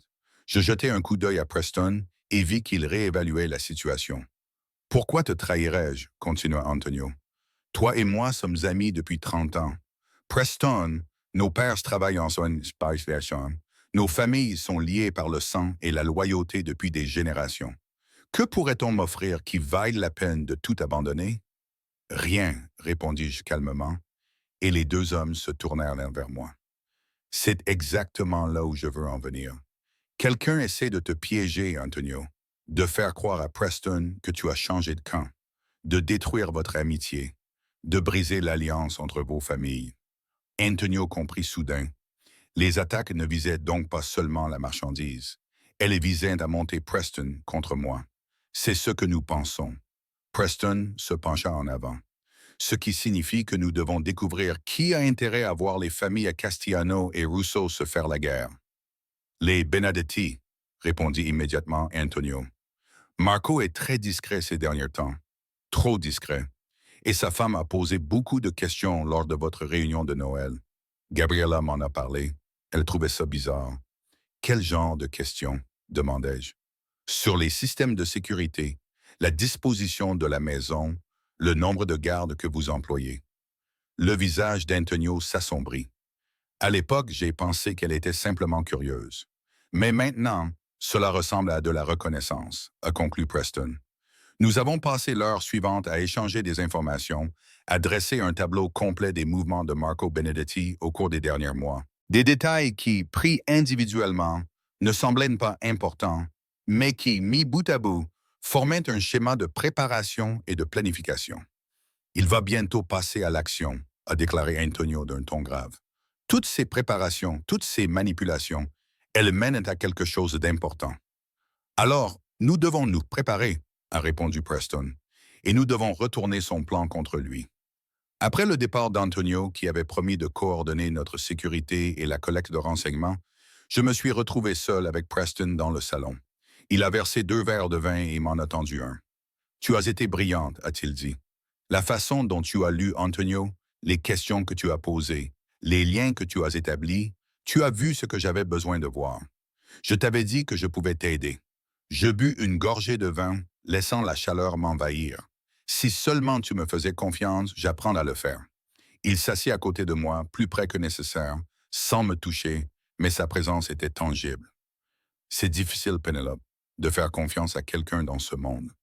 On nous apprend dès la naissance que tout le monde a des intentions cachées. Tout le monde peut être acheté ou manipulé. L'amour est considéré comme une faiblesse.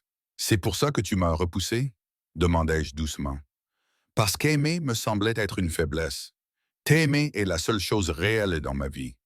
Sa voix était empreinte d'une honnêteté brute. Tout le reste n'est que jeu, manipulation et alliance stratégique. Mais ce que je ressens pour toi, c'est réel. C'est pur. Et l'idée de le perdre, de te perdre, m'a terrifié au point de prendre la décision la plus stupide de ma vie. Je posai mon verre de vin et me tournai vers lui. Tu ne me perdras pas en me faisant confiance, Preston. Tu me perdras en essayant de me contrôler, en prenant des décisions concernant ma vie sans me consulter, en me traitant comme si j'étais fragile alors que je suis forte. Je le sais maintenant. Il tendit lentement la main, me laissant le temps de m'éloigner. Comme je ne le fis pas, sa main prit mon visage dans une douceur déchirante. Et je te jure que je passerai le reste de notre vie à te prouver que tu peux me faire confiance pour être une véritable partenaire. Bien. Je me suis penché vers lui, m'accordant ce petit réconfort. Parce que je pensais ce que je disais. Les papiers du divorce resteront en suspens jusqu'à ce que tu me le prouves de manière constante au fil du temps. Combien de temps? Demanda-t-il. Combien de temps dois-je faire mes preuves avant que tu ne les déchires? Aussi longtemps qu'il le faudra. Je me suis légèrement reculé. Ce n'est pas un test avec un délai précis, Preston. Il s'agit de notre mariage, de notre avenir. Et j'ai besoin de savoir que les changements sont réels et pas seulement des mots que tu prononces pour me reconquérir. Très bien. Il s'est levé et m'a tendu la main. Alors je ferais mieux de commencer à le prouver. À partir du dîner, j'ai prévu que nous dînions ensemble ce soir dans la salle à manger. Pas en tant que mari et femme jouant un rôle, mais en tant que partenaires discutant d'une stratégie. J'ai pris sa main et l'ai laissé m'aider à me relever. Des partenaires discutant d'une stratégie. J'aime cette idée. Tant mieux. Son sourire était sincère. Parce que j'ai compris quelque chose, Penelope. Nous sommes plus forts ensemble que nous ne l'avons jamais été séparément. Et si nous voulons survivre à ce qui nous attend, si nous voulons protéger nos familles et nos vies, nous devons le faire en équipe. Une équipe, ai-je répété. Je ne suis pas là pour suivre tes ordres. Tu n'es pas là pour suivre mes ordres, a-t-il acquiescé. Mais nous travaillons ensemble, combinant ton esprit stratégique et mon expérience. Tes compétences relationnelles et mes relations en tant que partenaires égaux. C'était ce que j'avais toujours voulu, ce dont j'avais rêvé pour notre mariage. Mais les mots étaient faciles. Les actions prouveraient si ce changement était réel. Alors que nous marchions ensemble vers la salle à manger, sa main chaude dans la mienne, j'ai senti un espoir prudent naître en moi.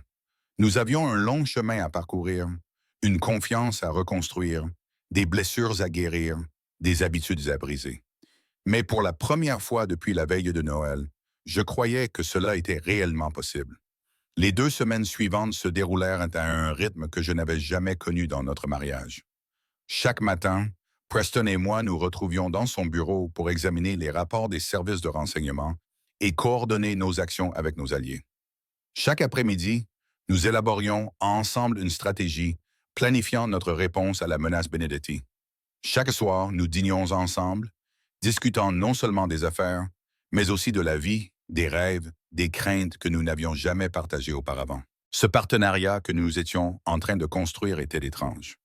À certains égards, il était plus intime que notre mariage ne l'avait jamais été.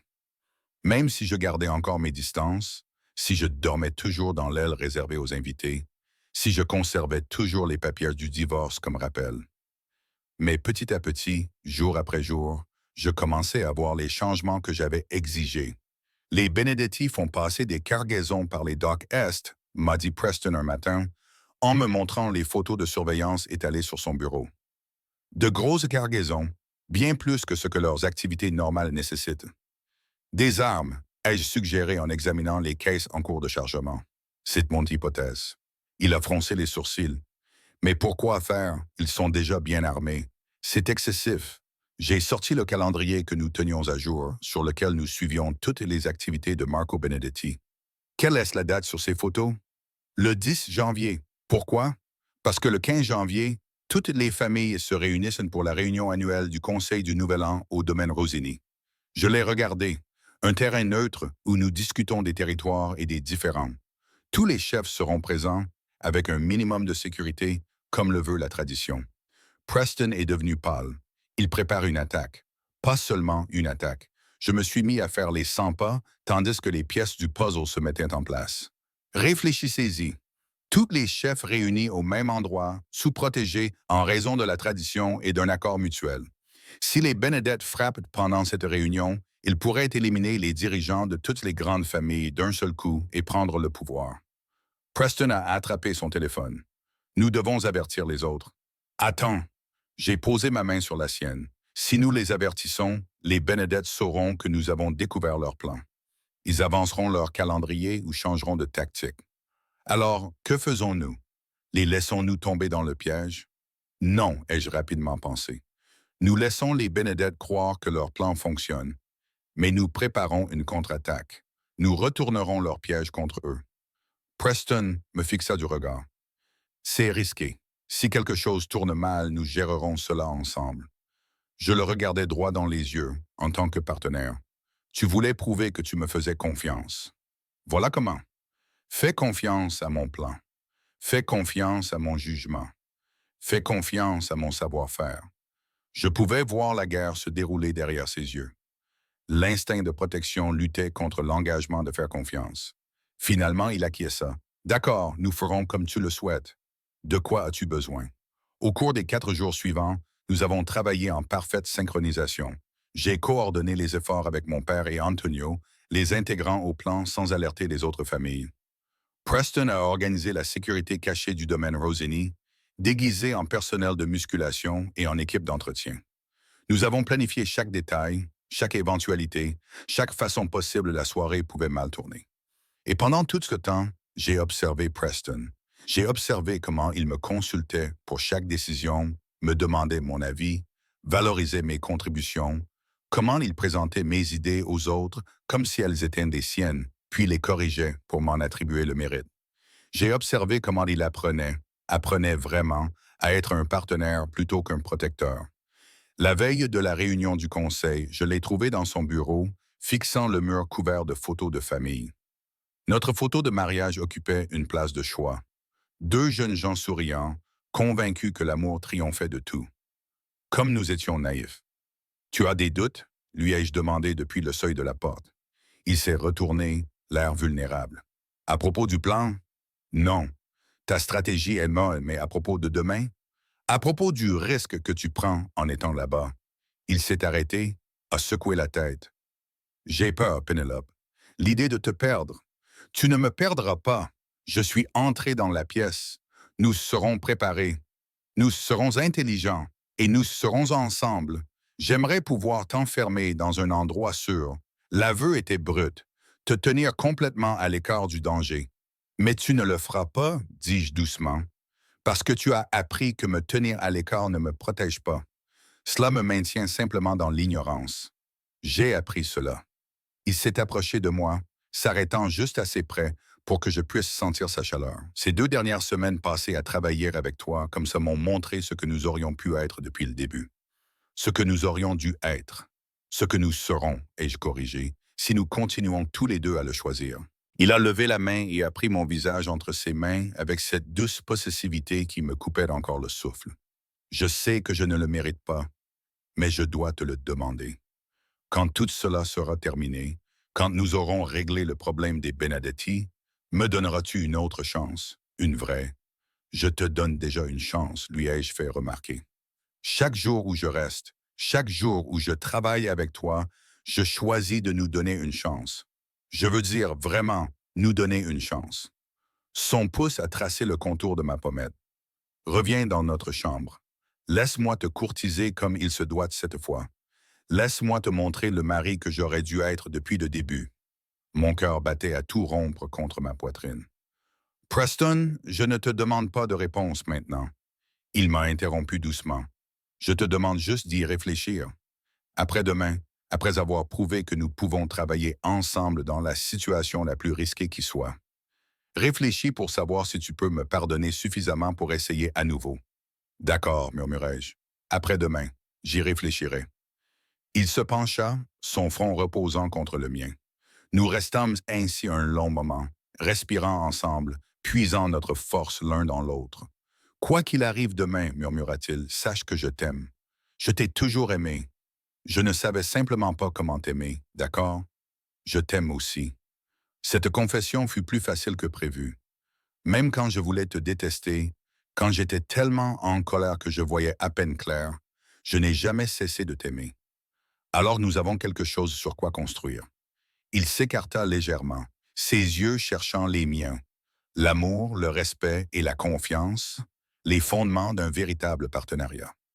C'est vrai, j'acquiesçais. Maintenant, il ne nous reste plus qu'à survivre à demain pour construire dessus. Le domaine Rosini scintillait sous les étoiles de janvier, sa salle de bal remplie des criminels les plus puissants de la ville, tous prétendant être des hommes d'affaires respectables.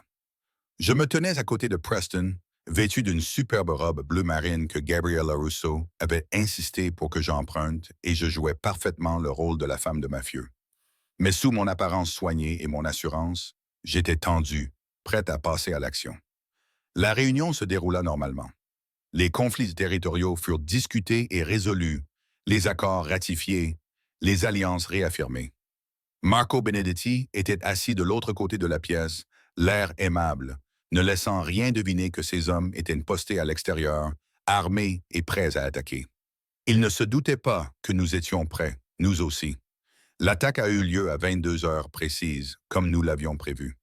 Les hommes de Benedetti ont fait irruption dans la salle de bal, armes à la main, s'attendant clairement à prendre tout le monde au dépourvu. Au lieu de cela, ils se sont retrouvés encerclés par nos agents de sécurité cachés, qui les visaient avec leurs armes de tous les côtés. Lâchez vos armes. La voix de Preston retentit, froide et catégorique. Le visage de Marco Benedetti passa rapidement du triomphe à la stupéfaction, puis à la fureur. Vous étiez au courant. Nous étions au courant, confirmai-je en m'avançant. Pensiez-vous vraiment pouvoir piéger Antonio, manipuler Preston et attaquer toutes les familles sans que nous nous en rendions compte? Vous? Les yeux de Marco se plissèrent. C'était votre œuvre. C'était notre œuvre, corrigea Preston en venant se placer à mes côtés. Un front uni. Ma femme est brillante, Marco, plus intelligente que nous deux réunis. Tu aurais dû en tenir compte dans tes plans. L'impasse ne dura que quelques minutes. Les hommes de Benedetti, réalisant qu'ils étaient en infériorité numérique et surpassés, lâchèrent leurs armes. Et Marco Benedetti, voyant son empire s'effondrer autour de lui, ne put que regarder les hommes qu'il croyait être ses alliés l'emmener en détention. Que va-t-il lui arriver? Ai-je demandé à Preston plus tard, alors que nous étions sur la terrasse du Rini, regardant les gyrophares de la police s'éloigner. Ce sont les familles qui décideront, a-t-il répondu. Probablement l'exil s'il a de la chance, la mort s'il n'en a pas. Et nous, ai-je dit en me tournant vers lui. Que va-t-il nous arriver? Il a sorti quelque chose de sa poche, une enveloppe usée sur les bords à force d'avoir été transportée. Je les garde depuis le jour où tu les as signés, m'a-t-il dit en me tendant les papiers du divorce, attendant que je te dise quoi en faire. J'ai pris de l'enveloppe, sentant son poids. Il y a 4 semaines, ces papiers représentaient la fin de tout. Maintenant, ils représentaient un choix. Je pense, ai-je dit lentement, que j'aimerais les brûler si tu es d'accord. L'espoir a brillé dans ses yeux. Tu es sûr? Non, ai-je admis. Je suis terrifié. Terrifié à l'idée de te faire à nouveau confiance, de m'exposer à la souffrance. Mais je suis encore plus terrifié à l'idée de perdre ce que nous avons construit ces dernières semaines. Ce partenariat, cette équipe. Je veux continuer à construire dessus, Preston. Je veux voir ce que nous pouvons devenir si nous continuons à nous choisir l'un l'autre. Il sortit un briquet, les mains légèrement tremblantes lorsqu'il le brandit. Ensemble, nous avons tenu l'enveloppe au-dessus de la balustrade de la terrasse. Il a actionné le briquet. Ensemble, nous avons mis le feu au papier, les regardant brûler, se recourber et se transformer en cendres que le vent a importées dans la nuit. Plus de divorces, a-t-il murmuré. Plus de distance. Juste nous, travaillant ensemble. Juste nous, ai-je acquiescé en le laissant m'attirer vers lui. Je me suis laissé aller dans ses bras pour la première fois depuis des semaines. J'avais l'impression de rentrer à la maison. Les semaines qui ont suivi la chute de Benedetti ont été une révélation. Preston ne s'est pas contenté de m'inclure dans ses affaires. Il a activement sollicité mon avis, valorisé mon point de vue, s'en est remis à mon jugement sur les questions concernant les personnes et les relations. Nous étions en train de construire quelque chose de nouveau, quelque chose de plus solide que ce que nous avions auparavant. Mais ce n'était pas parfait. Nous continuions à nous disputer, à nous affronter lorsque nos approches divergeaient. La différence, c'est que désormais, nous en discutions, nous faisions des compromis, nous trouvions des solutions ensemble. Je suis revenu dans notre chambre 2 semaines après avoir brûlé les papiers du divorce, mais j'avais clairement indiqué qu'il s'agissait d'un essai. Nous étions en train de reconstruire la confiance, sans prétendre que le passé n'avait pas existé. Et lentement, douloureusement, magnifiquement, nous tombions à nouveau amoureux. Il y a un problème, m'a dit Preston un matin de fin février, d'une voix tendue qui m'a immédiatement mis en alerte. Quel genre de problème? Ton père. Il a ouvert les images de vidéosurveillance sur son ordinateur portable. Il a reçu des menaces. Quelqu'un s'en prend aux activités de la famille de Marco, et cette personne précise clairement qu'il s'agit d'une vengeance pour le rôle joué par ton père dans la chute des Benedetti. J'ai senti mon estomac se nouer. Les alliés de Marco. C'est ce que nous pensons. Il y a une faction qui estime que les Benedetti ont été traités injustement, que Marco a été piégé. Ils cherchent à se venger. Mon esprit a envisagé tous les scénarios possibles, les implications, les dangers. Mon père ne se cachera pas. Tu le sais, il considérait cela comme une faiblesse. Je sais. Preston avait la mâchoire crispée, c'est pourquoi je vais le voir. Pour lui offrir une sécurité supplémentaire, coordonner nos ressources, m'assurer qu'il est protégé. Nous allons le voir, ai-je corrigé. Ensemble. Il m'a regardé longuement. Cela pourrait être dangereux, Pénélope. Nous nous exposons à une menace active, et c'est précisément pour cela que je dois être là. Mon père refusera peut-être ton aide par fierté, mais il ne me refusera pas. Je me tenais déjà prêt à agir. Nous y allons ensemble. Nous présentons un front uni et nous veillons à la sécurité de ma famille. C'est ce que font les partenaires. Son expression changea. De la fierté, peut-être. De l'amour, sans aucun doute. Tu as raison. Nous y allons ensemble. La rencontre avec mon père ne s'est pas déroulée comme prévu. À notre arrivée, le complexe de Marco était bouclé. La sécurité avait été renforcée.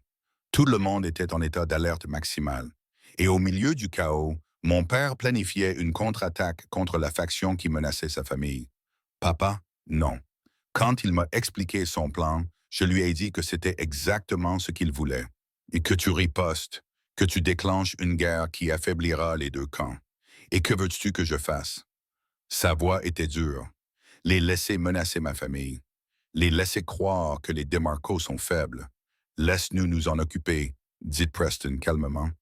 La menace pèse sur ta famille à cause de ton alliance avec moi, à cause de ton rôle dans la chute de Marco. Cela a en fait ma responsabilité. Ta responsabilité? Les yeux de mon père se plissèrent. La sécurité de ma fille n'est pas ta responsabilité, questionna. Elle est de mon sang. C'est ma femme, répondit Preston, d'une voix ferme mais respectueuse. Ce qui rend sa sécurité autant ta responsabilité que la mienne. Et je te demande de me faire confiance pour la protéger, pour vous protéger tous. Ils se regardèrent fixement. Deux hommes puissants qui n'avaient pas l'habitude de céder. Je voyais bien que cette confrontation alimentée par la testostérone allait dégénérer. Assez, dis-je en m'interposant entre eux. Vous deux, il ne s'agit pas de savoir à qui incombe ma responsabilité. Je suis une personne à part entière, capable de prendre mes propres décisions. Et pour l'instant, je décide que nous devons travailler ensemble et non nous disputer pour savoir qui va me protéger. L'expression de mon père s'adoucit légèrement.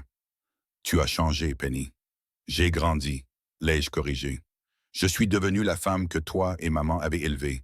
Forte, intelligente, capable de me débrouiller seule tout en acceptant l'aide qui m'est offerte.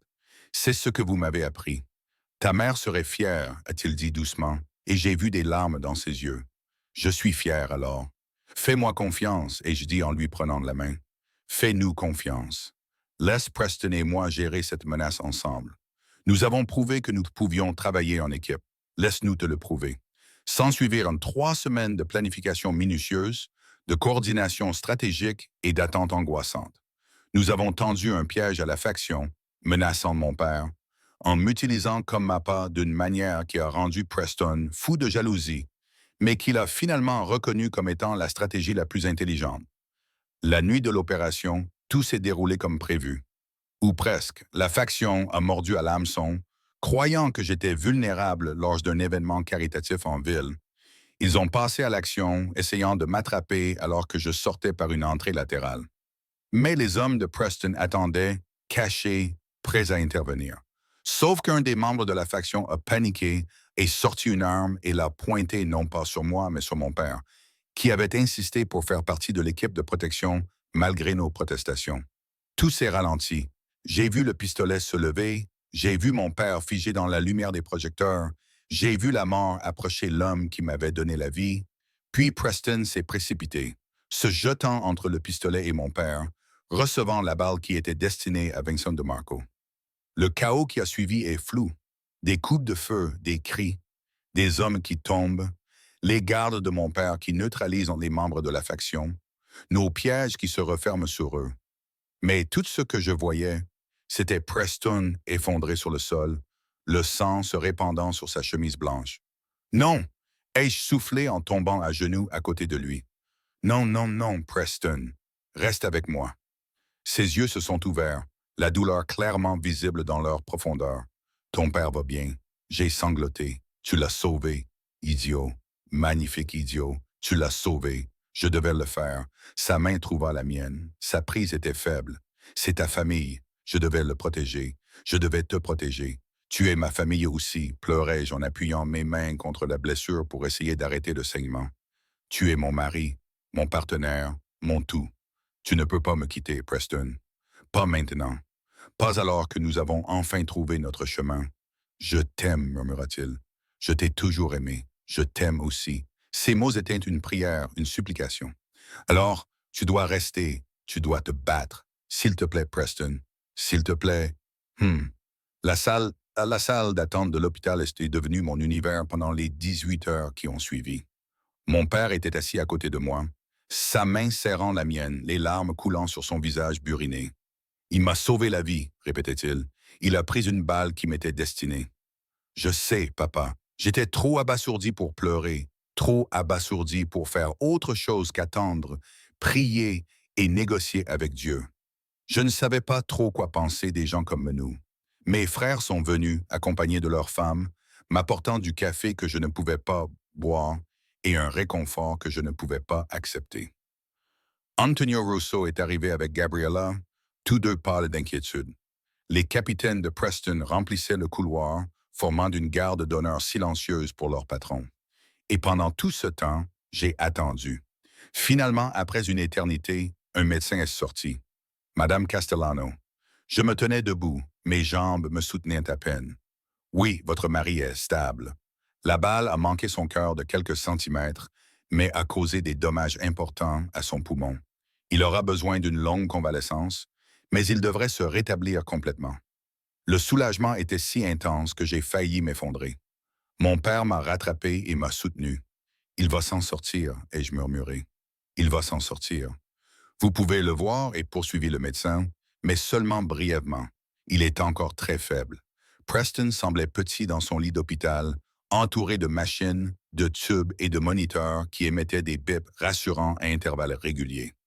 Mais lorsque je suis entré, il a ouvert les yeux et m'a regardé avec un tel amour que j'en ai eu le souffle coupé. Penny, a-t-il murmuré, je suis là. J'ai pris sa main avec précaution en évitant les perfusions. Je suis là. Ton père va bien. Tu l'as sauvé, Preston. Tu étais prêt à mourir pour protéger ma famille. Ta famille est ma famille. Il serra légèrement ma main. C'est ça, le mariage. C'est ça, le partenariat. Tu l'as prouvé. Des larmes coulaient sur mon visage. Tu l'as prouvé chaque jour depuis Noël. Mais cela l'a prouvé sans l'ombre d'un doute. Tu m'aimes. Tu me respectes. Tu accordes de la valeur à ce qui m'est cher. Je suis désolé, murmura-t-il, pour le réveillon de Noël, pour les papiers du divorce, pour t'avoir fait douter que tu étais mon égal, ma partenaire, la personne la plus importante dans ma vie. Je sais. Je me penchai vers lui et posai délicatement mon front contre le sien. Je te pardonne, Preston, complètement, parce que tu as prouvé que tu avais changé, que tu avais appris, non seulement avec des mots, mais aussi avec des actes. Cela signifie-t-il? Il marqua une pause, rassemblant ses forces. Cela signifie-t-il que nous avons une seconde chance? Un véritable nouveau départ? Oui, répondis-je simplement. C'est exactement cela. Quand tu seras rétabli, quand tu seras à nouveau fort, nous prendrons un nouveau départ. Nous construirons le mariage que nous aurions dû avoir depuis le début. Partenaires en tout, égaux en tout. Je t'aime, Penelope Castiano. Ses yeux se fermaient, l'épuisement et les médicaments l'emportant. Je t'aime tellement. Je t'aime aussi. J'ai embrassé doucement son front. Repose-toi maintenant. Je serai là quand tu te réveilleras. Je serai toujours là. La convalescence de Preston a pris des mois. Des mois de physiothérapie, d'apprentissage pour respirer correctement à nouveau, pour retrouver ses forces. Et pendant tout ce temps, j'étais à ses côtés, non pas comme son infirmière, mais comme sa partenaire. Nous avons profité de ce temps pour discuter, vraiment discuter de notre enfance, de nos peurs, de nos rêves, de ce que nous voulions pour notre mariage, de ce que nous voulions pour notre vie, de la construction de quelque chose de réel et de durable sur les bases du respect et de la confiance que nous avions enfin établi.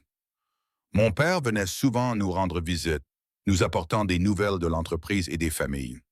La faction qui l'avait menacé avait été neutralisée. Leur chef était traduit en justice devant le Conseil des familles. Et Vincent DeMarco a clairement fait savoir à tout le monde que Preston Castellano avait gagné la loyauté et la gratitude éternelle de DeMarco. Il m'a rendu ma fille, m'a dit mon père un après-midi, assis à côté du lit de Preston. Non seulement en prenant cette balle, mais aussi en devenant l'homme qu'elle méritait, le partenaire dont elle avait besoin. J'apprends encore, a admis Preston. Je fais encore des erreurs, mais j'essaye. Chaque jour, j'essaye d'être digne d'elle. C'est tout ce que nous pouvons faire, a répondu mon père. Continuez à essayer. Continuez à choisir l'amour et le respect plutôt que la fierté et le contrôle. Continuez à se rappeler que la femme que tu as épousée est ton égale, pas ta propriété. 6 mois après cette terrible nuit, Preston et moi avons renouvelé nos vœux. Non pas parce que nous devions le faire, mais parce que nous le voulions. Nous voulions nous faire de nouvelles promesses basées sur ce que nous étions devenus plutôt que sur ce que nous avions été. C'était une petite cérémonie, en présence uniquement de la famille et des amis proches. Mon père m'a de nouveau conduite à l'hôtel, les larmes coulant sur son visage. Et quand j'ai rejoint Preston, debout, fort et en bonne santé, me regardant comme si j'étais tout son univers, je me suis enfin senti complète. Moi, Preston Castellano, je te prends, Penelope DeMarco Castellano, pour être ma partenaire en toutes ces choses. Je promets de te confier mes secrets, de valoriser tes conseils, de respecter ta force. Je promets de te protéger non pas en te contrôlant, mais en restant à tes côtés. Je promets de t'aimer comme mon égal, ma compagne, ma plus grande alliée, à partir de ce jour et pour tous les jours de notre vie. Moi, Penelope DeMarco Castellano, je te prends, Preston Castellano, pour être mon partenaire dans tout. Je promets de te confier mon cœur, de te mettre au défi quand cela sera nécessaire, de te soutenir toujours. Je promets d'être forte, non pas malgré toi, mais à tes côtés. Je promets de t'aimer comme mon égal, mon compagnon, ma plus grande force, à partir de ce jour et pour tous les jours de notre vie. Lorsque nous nous sommes embrassés, cela semblait différent de notre premier mariage. Pas innocent ou naïf, mais mérité, éprouvé, réel. Plus d'épreuves, murmurai-je contre ses lèvres. Plus de papiers de divorce. Plus de secrets, acquiesça-t-il. Plus de décisions prises seules, juste nous deux, ensemble, face à tout ce qui nous attend. Ensemble, confirmai-je, toujours ensemble. Un an plus tard, je me tenais dans la chambre d'enfant que nous avions préparée, regardant Preston bercer notre fille pour l'endormir. La petite Maria, nommée en l'honneur de sa mère, dormait paisiblement dans les bras de son père, son petit visage étant le mélange parfait de nous deux.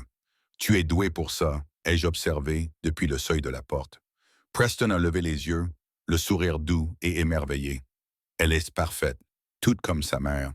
Elle est parfaite comme ses deux parents, ai-je corrigé en me plaçant à ses côtés. Espérons qu'elle héritera de mon esprit stratégique et de ta détermination. Et de ta force, a-t-il ajouté. De ton refus d'accepter moins que ce que tu mérites. Ça aussi, ai-je répondu en m'appuyant contre lui, regardant notre fille dormir. As-tu déjà pensé à quel point nous avons failli perdre tout cela? Si je n'avais pas signé ces papiers, si nous n'avions pas découvert le complot de Benedetti, si tu n'avais pas pris cette balle, nous nous serions retrouvés tôt ou tard. Preston m'interrompit doucement. Parce que ce que nous avons, Penny, est trop fort pour être détruit. Même dans les moments les plus difficiles, même quand j'étais idiot et que tu étais furieux à juste titre, nous nous aimions. Cet amour allait toujours nous ramener l'un vers l'autre. Peut-être, concédai-je, mais je suis contente que nous n'ayons pas perdu plus de temps. Contente que nous ayons appris ces leçons quand nous les avons apprises. Aussi douloureuses fussent-elles. Douloureuses mais nécessaires. Il déposa Maria avec précaution dans son berceau, puis m'attira contre lui. Chaque moment difficile, chaque dispute, chaque larme, tout cela nous a amenés ici, à cette famille parfaite, à ce partenariat parfait, à cet amour parfait. Pas parfait, ai-je corrigé. Réel. Parfois compliqué, toujours difficile, mais réel et honnête, fondé sur la confiance. Réel, a-t-il acquiescé en m'embrassant doucement. Réel et à nous, et exactement ce dont nous avions tous les deux besoin. Alors que nous étions là, à regarder notre fille dormir, j'ai repensé au chemin que nous avions parcouru, de cette terrible veille de Noël à ce moment parfait, de la manipulation et du contrôle au partenariat et à la confiance, de la douleur à la guérison, puis au bonheur. Nous avions failli nous perdre l'un l'autre, mais au lieu de cela, nous avions trouvé quelque chose de mieux que ce que nous avions auparavant. Nous avions trouvé un amour assez fort pour résister aux tempêtes, assez honnête pour dire les vérités difficiles et assez résilient pour se reconstruire lorsque cela était nécessaire. Nous avions trouvé un vrai mariage, pas le conte de fées que j'avais imaginé à 22 ans, mais quelque chose de mieux, quelque chose qui avait été testé, éprouvé et qui était absolument indestructible. « Je t'aime », murmura Preston dans le calme paisible de la chambre d'enfant. « Je t'aime aussi », répondis-je. « Mon partenaire, mon égal, mon amour. Pour toujours et à jamais, promit-il. Pour toujours et à jamais, acquiesçai-je. Et cette fois, je savais sans l'ombre d'un doute qu'il le pensait vraiment.